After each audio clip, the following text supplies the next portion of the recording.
start today's celebrity gossip. Hello guys, मैं हूँ Divya. Welcome to our YouTube channel Star Today's Celebrity Gossip.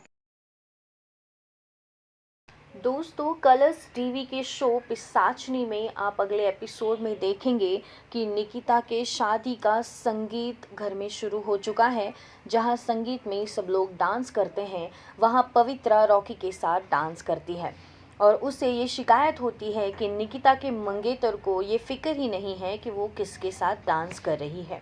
हालांकि उसकी ये गलतफहमी है कि वो रॉकी को निकिता का मंगेतर समझती है और रॉकी पर चिल्लाती है और सबसे ये कहती है कि ये शादी नहीं हो सकती क्योंकि रॉकी का कैरेक्टर ठीक नहीं है.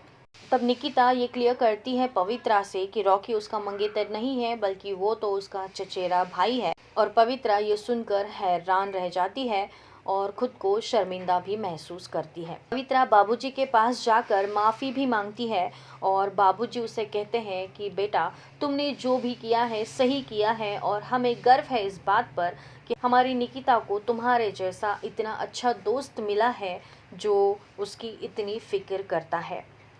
और सब लोग फिर से संगीत का आनंद लेते हुए नजर आते हैं. वहीं दूसरे सीन में आप देखेंगे कि रॉकी पवित्रा का इंतज़ार कर रहा है और उसे ये यकीन हो जाता है कि पवित्रा उससे माफ़ी मांगने ज़रूर आएगी.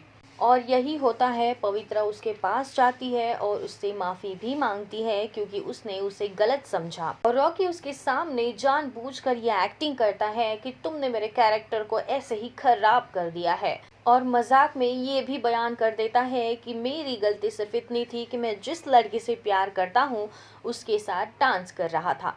ये यानी कि अपने प्यार का इजहार रॉकी ने पवित्रा से आखिरकार मजाक में ही क्यों न हो लेकिन कर ही दिया है.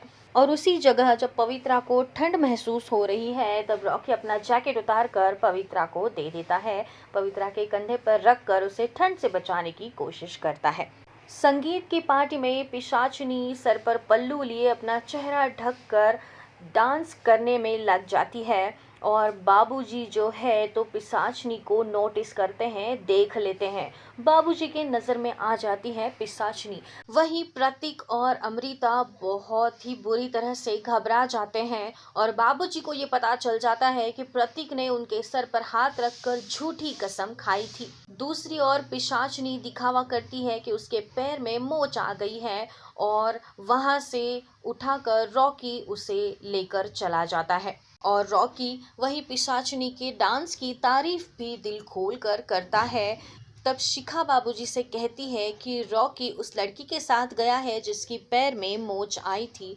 तो बाबूजी वहाँ यकीन के साथ कहते हैं कि वो नाटक कर रही है और मैं उसे जानता हूँ, वो पिशाचनी है. यहाँ घर में सबको पता चल जाता है कि पिशाचनी वहाँ मौजूद है और बाबूजी ने उसे देखा है. तो सब मिलकर पिशाचनी को ढूंढने की कोशिश करते हैं. रॉकी और पिशाचनी रॉकी के कमरे में पहुंच जाते हैं. पिशाचनी रॉकी से कॉफ़ी की मांग करती है और रॉकी कॉफ़ी बनाने में लग जाता है. बाबूजी और परिवार के सभी लोग रॉकी के कमरे में पहुंचते हैं.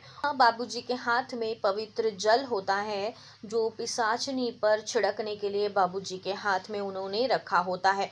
यहाँ पिशाचिनी का प्लान ये है कि वो रॉकी को फंसाकर रॉकी की मदद लेगी बरेली पहुँचने के लिए जहाँ उसकी खुद की ज़मीन है और वहाँ जाकर वो सबसे बदला लेगी. और बाबूजी दुपट्टे से सर ढककर बेड पर बैठी हुई लड़की पर पवित्र जल छिड़कते हैं लेकिन वहाँ पिशाचिनी नहीं होती, वहाँ निकिता होती है. और निकिता को वहाँ देखकर सभी लोग चौंक जाते हैं और रॉकी से पूछते हैं कि पिशाचिनी कहाँ चली गई है. बाबूजी रॉकी से ये भी पूछते हैं कि कहीं उसने रॉकी को नुकसान तो नहीं पहुंचाया.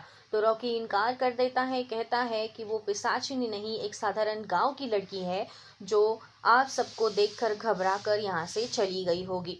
बाबूजी और सब लोग फिर से पिशाचिनी को ढूंढने की कोशिश करते हैं लेकिन पिशाचिनी उनके हाथ नहीं आती और बाबूजी फैसला करते हैं कि हमें तुरंत ही यहाँ से निकलना होगा. सभी फैमिली मेंबर्स कहते हैं कि इतने सालों बाद एक हुए हैं तो निकिता की शादी खत्म करके ही जाते हैं. तब सबके मनाने पर बाबूजी सिर्फ एक दिन के लिए रुकने के लिए मान जाते हैं लेकिन ये कहते हैं कि जैसे ही शादी खत्म हो जाएगी हम यहाँ से तुरंत ही निकल जाएंगे, हम यहाँ नहीं रुकेंगे। तभी वहाँ पवित्रा आ जाती है और पवित्रा वहाँ रॉकी का जैकेट लौटाने आई होती है। लेकिन उनकी बातें सुनकर पवित्रा पूछती हैं कि किसके बारे में बात कर रहे हैं। तब निकिता उसे पिशाचनी का होलिया बयां करती है कि वो किस तरह से दिखती है। लेकिन पवित्रा रॉकी से अच्छी तरह से बात नहीं करती है और गुस्से में रॉकी की तरफ देखकर उसका जैकेट सोफे पर फेंक कर वहां से चली जाती है। रॉकी को समझ में आ जाता है कि दूसरी लड़की को बाहों में उठाकर आते हुए पवित्रा ने उसे देखा होगा और उसकी वजह से उसे गुस्सा आया होगा।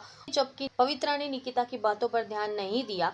इसकी वजह से रॉकी को ऐसा लगता है कि पवित्रा जैसी लड़की भूत की कहानी पर विश्वास शायद ही कर सकती है और डर कर चली गई होगी। पवित्रा लौटकर अपने कमरे में आती है और रॉकी की बहन निकिता ने जो बातें बताई है उसे याद करती है। लेकिन उसने पहले ही पिशाचनी के बारे में बहुत कुछ सुना था और वो कुछ नोट्स और ड्राइंग की जांच करती है। वहाँ उसे पिशाचनी के संबंधित कुछ नोट्स पढ़ने को मिलते हैं जिसमें ये कहा गया होता है कि उसके बाल लंबे हैं जो पूरे पेड़ को ढक सकते हैं। और वो सोचती है कि उसके दादाजी के पास पिशाचनी से संबंधित ये नोट्स क्यों थे। उसे शक हो जाता है कि उसके अतीत में ऐसा कुछ हुआ था जो नहीं जानती और इसका संबंध कुछ पिशाचनी के साथ है।